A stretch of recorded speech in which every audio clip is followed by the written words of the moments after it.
नमस्कार, सत श्री अकाल, राम राम सा, खमा गणी, वणक्कम, प्रणाम। आप सभी का ऑल्टरनेट मीडिया में फिर से स्वागत है। हमारे साथ जुड़े हैं पंडित सतीश कुमार शर्मा सर। बहुत इंपॉर्टेंट है आज की debate because Oxford Union is such a brilliant organization, such a brilliant place that why only the Pakistanis get a place? They win debates even without debating. Like there is no opponent, and then Achanak say, because the other participant is not there, or probably they have not been invited, or they have been deliberately diverted, that you make the winners as somebody who is an opponent. Why the love for Pakistan? Let me tell you some emotions that I have when I see Britishers. When I see Britishers, I feel disgusted. I feel crap. This is the country which has divided the world, polluted the world, the poisoned the world, because this country is a parasitic country. If you see the United States of America, we all talk about USA all the time. Where did these people come from? The Native Americans were thrown out of their own land by none other people who were chased away by the Britishers from the territories they occupied. There are five separatist movements which continue at current go on in United Kingdom. That is why the word United Kingdom. They divided Africa using a scale because they didn't have the geography in mind. They can't see the communities. I have a lot to say, but I will pass the stage to Pandit Satish. Very, very funny, or I would say a very weird incident has happened at Oxford Union. And I have no words. I would not use any foul language because that's so a very warm welcome on the show. The platform is yours. Namaskar, Gayatri ji, Jai Shri Ram to you. In many respects, I fully understand the emotion that you've just expressed, the history of this little island, which destiny has made my Karam Bhumi, is not one which is one to be proud of or which draws a great deal of global appreciation. History will write a very, very sad account of what the people who came out of this nation did in the world. So I fully understand the degree to which it triggers many, many people. So what happened between July to 27th of November? That that Sai Deepak has come out and has literally started a war against the Oxford Union. Ji. Well, my role in this started on the 24th, only a few days before the actual debate was supposed to be held at the Oxford Union, the Debating Society of Oxford University. The two are actually separate entities, and Oxford Union's Debating Society has been very proud of being able to do things which the university itself would perhaps frown upon. So there's a fierce degree of independence there. And so the union itself was going to be having a debate, and thank you, the debate is very clearly stated. What it essentially was proposing was that Pakistan is on the receiving end of populist strategy, but it's being presented to the people of Bharat and to the world as a security policy. That there is a subterfuge going on here, and that the only reason poor old Pakistan is being attacked by India unceasingly is to garner some sort of support for the BJP within Bharat. This was the crux of the motion, and anybody reading the motion will notice that it's biased already. It's intrinsically adopting a particular stance. It's not balanced. It's asserting the outcome that they would like to see. And so right from the word go, the approach, the deck has been stacked against the Indian team. But that's okay. When your cause is just, when you have evidence and fact on your side, then this sort of a clickbait type motion is not too much of a problem. And so we didn't find any particular disadvantage in that. The call that brought me into this whole space was from Sai Deepak ji, who on July the 7th had been invited by the Oxford Union to participate in this debate. And so he has been engaged with the union for a long period of time. But if you notice the early notices which the Oxford Union sent out, his name isn't mentioned. Dr. Swami's is mentioned. Sachin Pilot extraordinarily is mentioned. And I think a former chief of army staff or something, retired, is also mentioned. But Sai Deepak is not mentioned at all. Very peculiar. But Sai Deepak mentioned to me that the union had difficulty because of conflicting availability.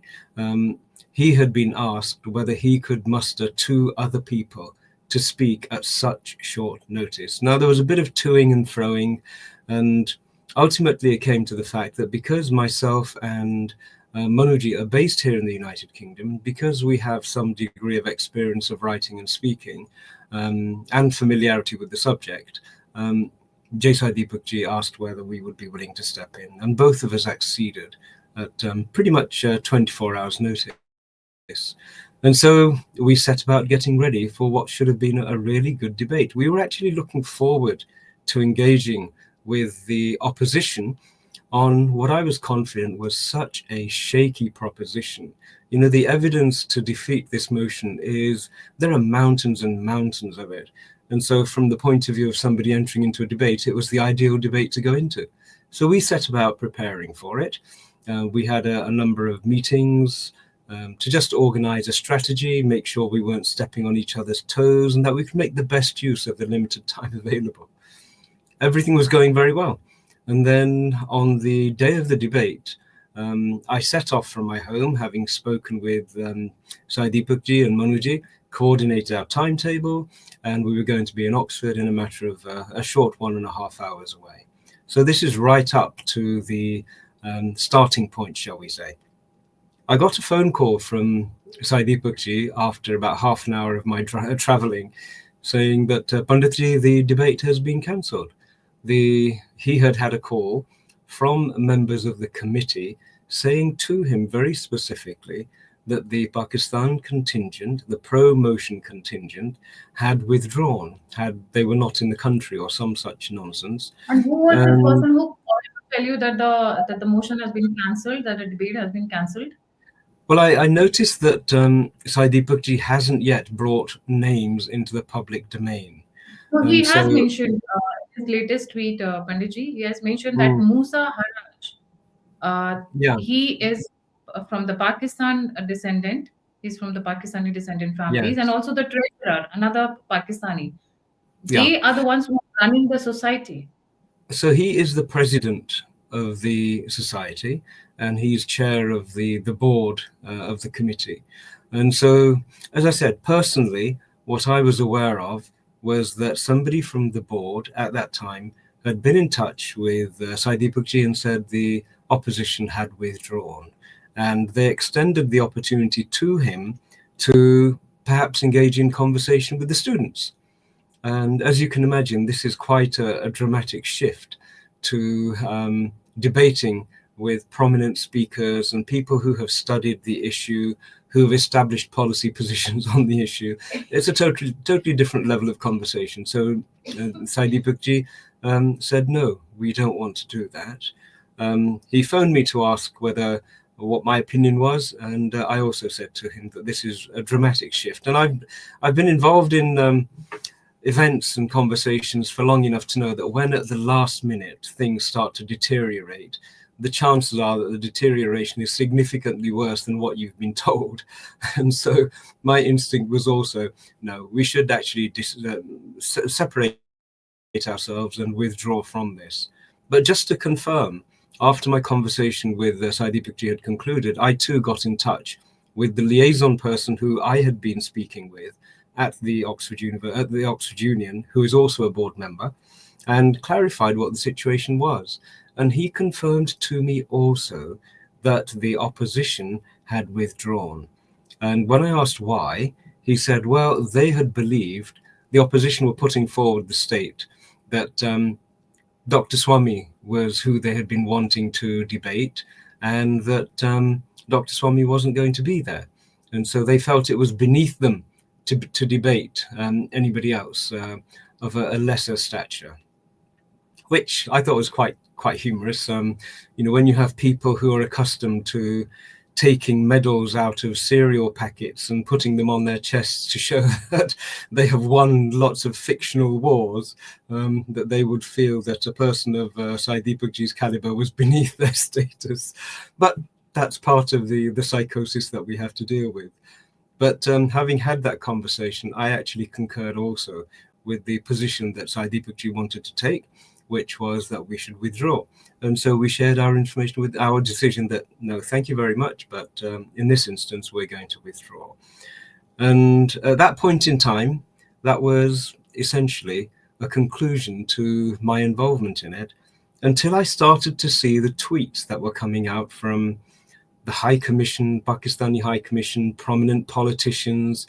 And it's strange because this was a debate at a university with graduates and undergraduates and postgraduates. You know, this is not the Chamber of the United Nations. This is not an international forum where senior members of military staff and policymakers, ministers, etc., are particularly interested. This is a university debating society. And to see that the first tweet came out from the Pakistan High Commission, it immediately made us think, hang on a moment, there is something else going on here. And so we started to follow the succession of tweets, the conflicting accounts that started to flood out. Sai Deepak maintained a degree of quietude and just observed everything that was coming out.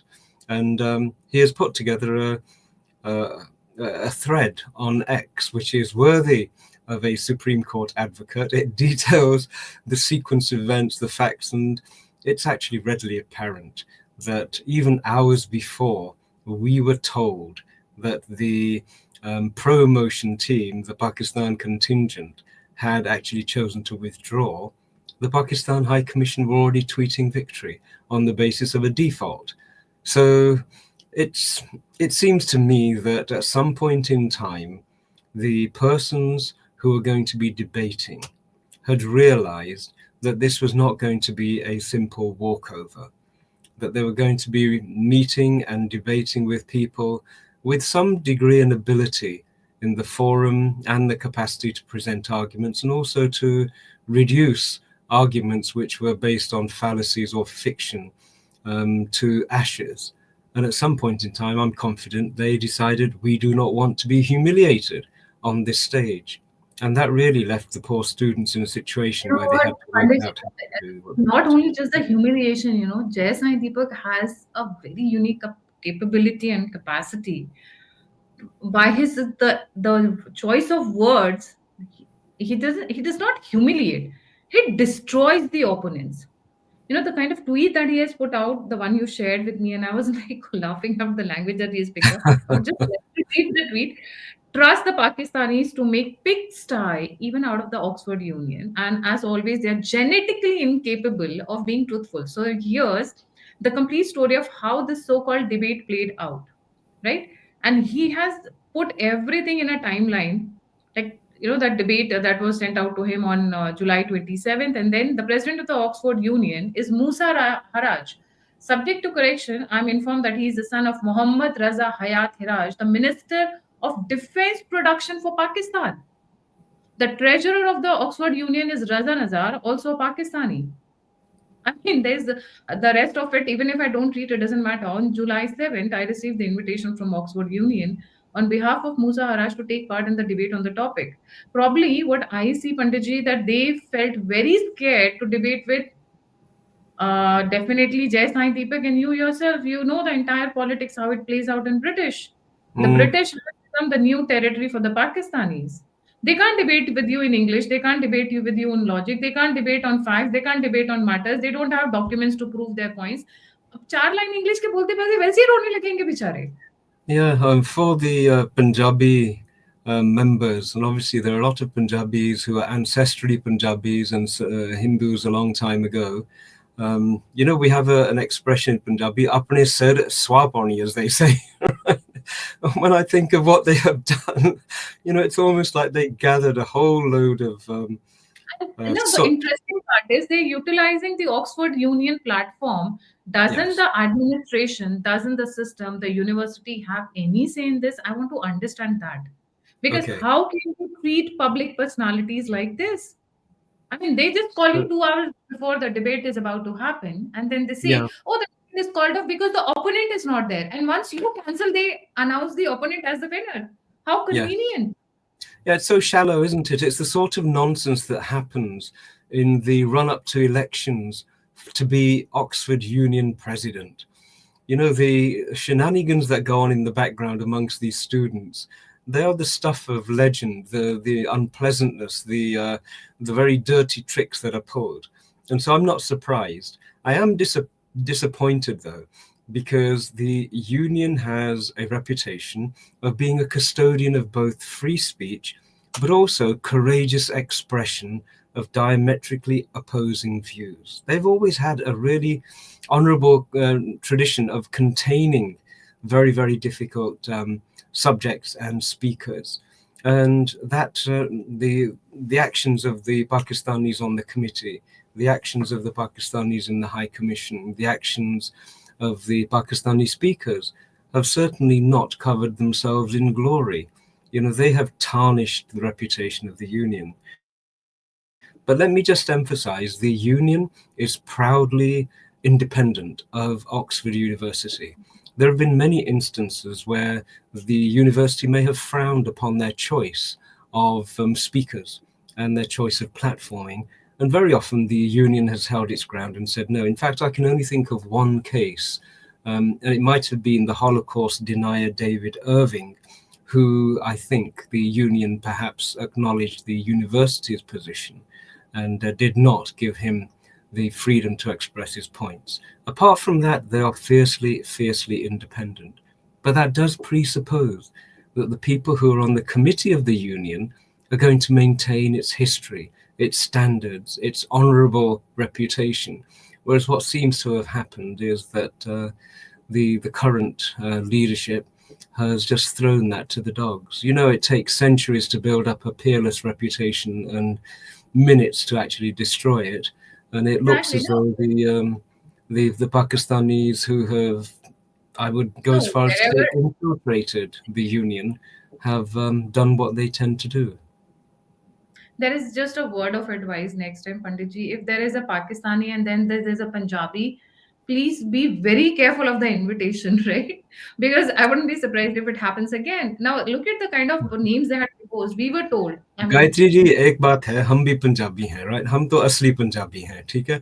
And we know how to deal. We know how to deal with these turncoats, these people who have abandoned the sacrifices of their lineage and of their history to become servants of an extremely unstable and dishonorable lineage.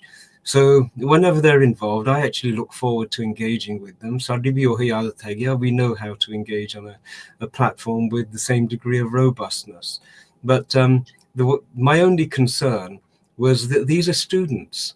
And, you know, we always try and safeguard the experience that students have in university so that they get the maximum benefit out of it.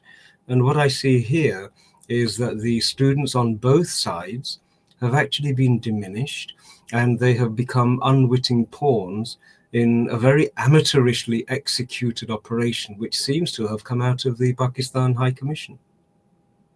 no, but Panditji, this is what they have always been doing. This is not new thing for me. But I like to just read the ninth, in the thread of tweets. I would like to read the ninth tweet that Sai Deepak has put forward. The participants from the Pakistani side, we were told, would be Hina Rabbani. Oh, that's a big name. And Khwaja Muhammad Asif, which made sense given Musa's father's position.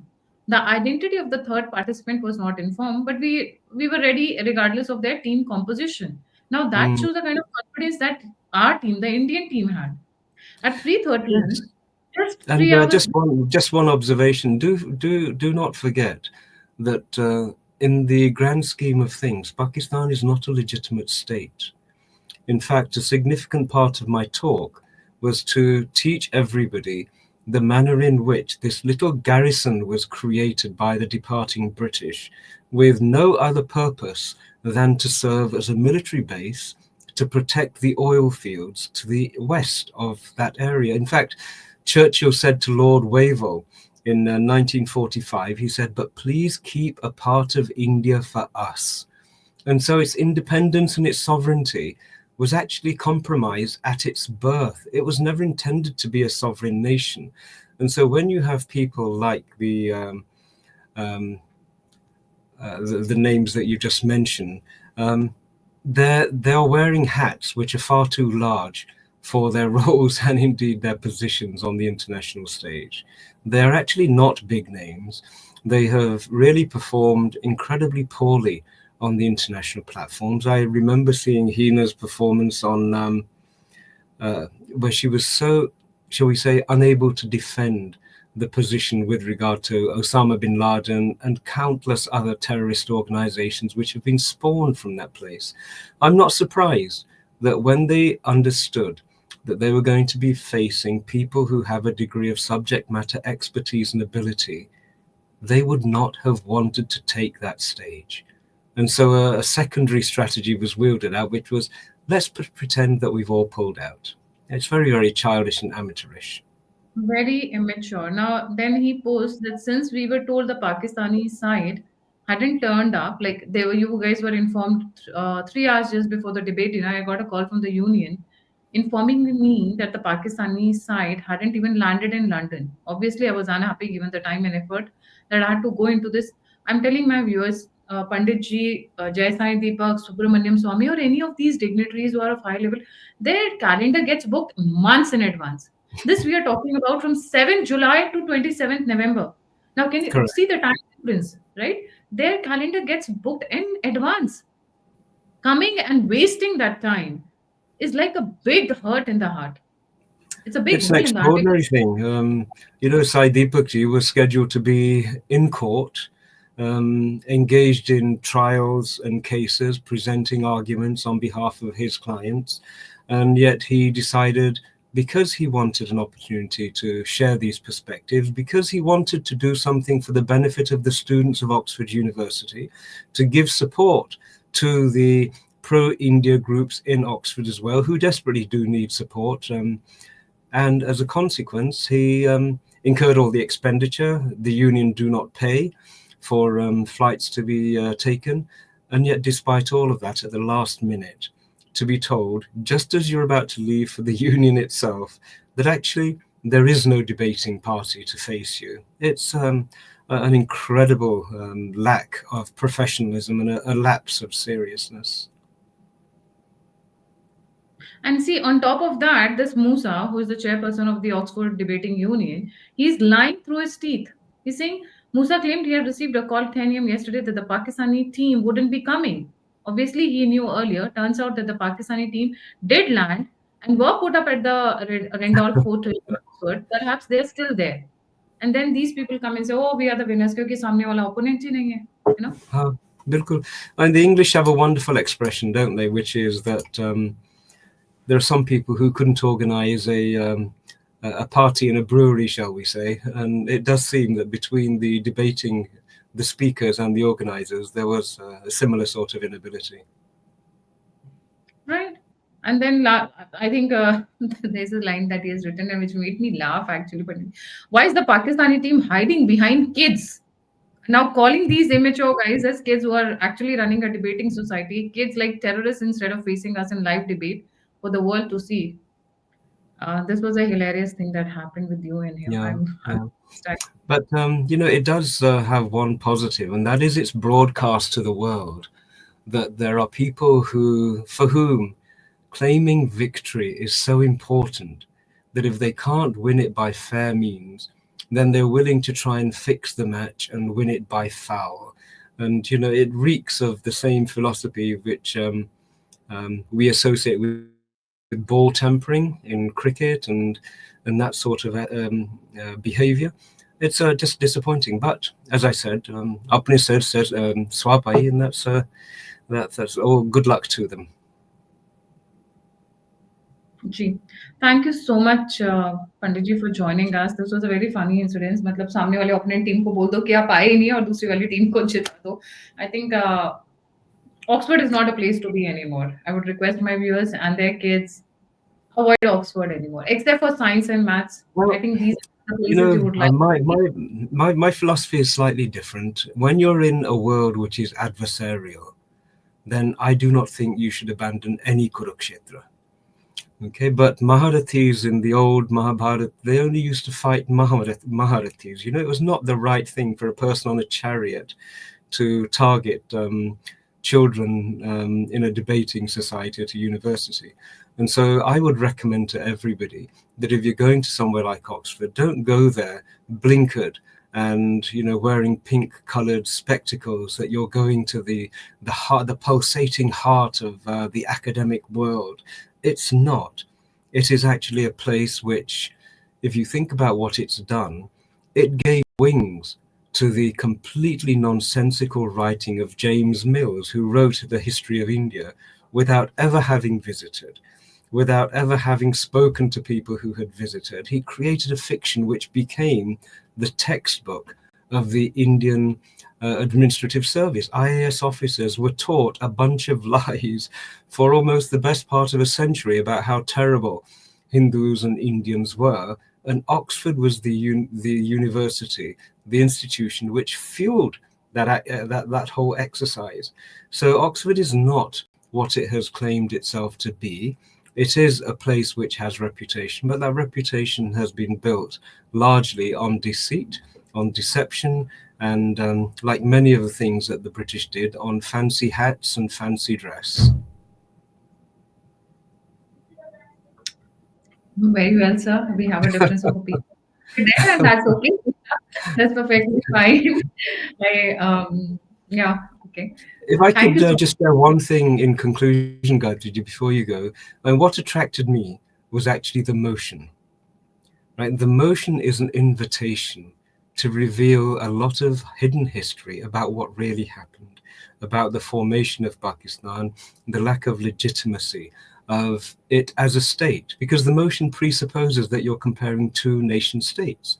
It's creating some sort of equivalence between the two, and yet there is no equivalence. And so what I really wanted to do was to take the opportunity to educate the students at Oxford on the reality of this facade, this window dressing display that was being presented to them. And I felt it was so important that we took this opportunity, that when we were deprived of the opportunity to present that information, I actually recorded yesterday with my team the speech that I was going to be delivering there, which really does shred their credibility, the legitimacy upon which they rest all of their arguments. And I'd be more than happy for you to have a look at it and make use of it in whatever manner you will. I think it contains a lot of historical information which will help us even further to undermine the positions that have been so falsely taken by the Pakistan High Commission, by the speakers, and indeed by the president and his little Pakistani coterie at the Oxford Union. Please do make use of it if you wish, and find it to be helpful. I would be posting the link for that video in my chat box and in my description so that viewers can go and have a look. Please don't forget to like, subscribe, and share the alternate media. If you want to connect with me, all the links are given in the description box. Please come forward, donate, support, and contribute to our cause, to the alternate media, so that we can keep bringing good content for you. I'm really shocked, and I'm still not able to come out of what has happened. So yeah, thank you so much, sir, for joining. इसी के साथ जय हिंद, जय श्री राम, हर हर Mahadev. Jai Hind, Jai Shri Ram, Gayatri, and best wishes to you and to your alternate media channel. You're doing wonderful work. Thank you, sir.